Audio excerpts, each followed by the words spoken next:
Nous voilà partis pour une nouvelle aventure. Et cette aventure est importante car cette fois on va essayer de découvrir la lumière. La lumière qui a été un point important dans l'évolution du travail des hommes et des femmes bien évidemment pour gagner du temps sur le temps. Effectivement, aussi les journées étaient très longues en été, elles devenaient beaucoup plus courtes en hiver et malgré tout, la besogne, le travail, le résultat, les animaux, la famille devaient poursuivre leur journée de travail.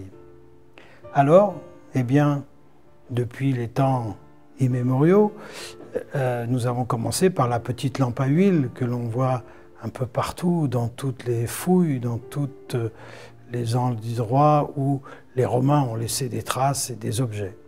Donc nous avons deux petites lampes à huile, plus ou moins anciennes, mais pas toutes récentes quand même. Puis évidemment, dans cette évolution, eh bien, après la lampe à huile, un peu abandonnée avec la découverte de la bougie, un bon nombre de systèmes à bougie ont vu le jour. Systèmes à bougie au travers de lampes en laiton, ouvragées, en ferraille, découpées, ouvragées aussi énormément. Et puis, le temps a avancé et la lampe à huile a refait surface avec différents autres systèmes un peu plus élégants.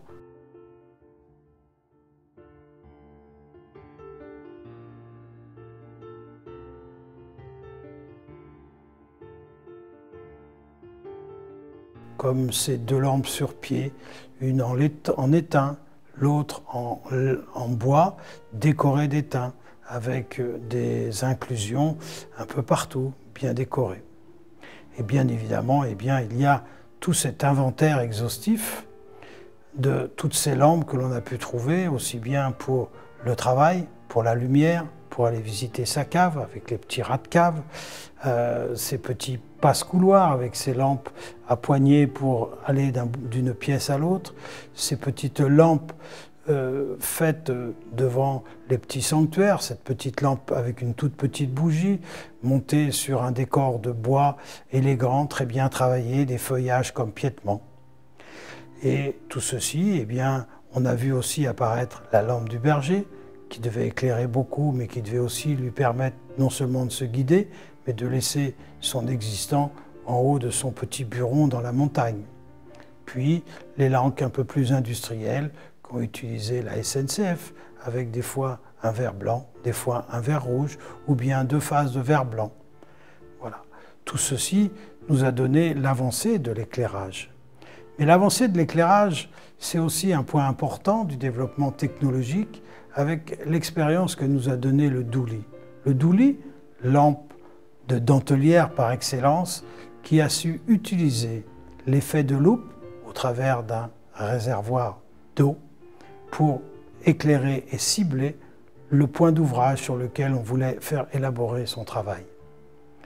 Maintenant, un vrai petit Douli. Là, cette fois-ci, il n'y a juste que la boule.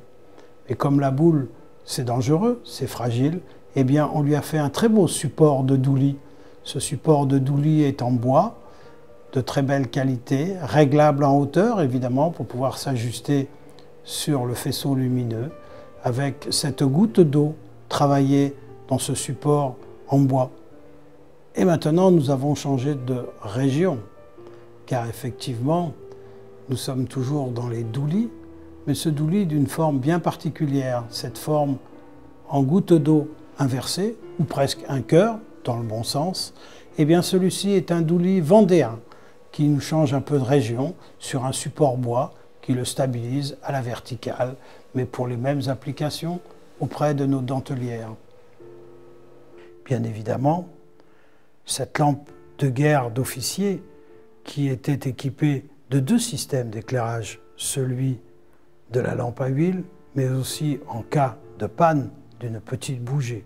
Il fallait assurer la sécurité déjà à cette époque-là pour être sûr d'être prêt au lendemain pour partir au combat.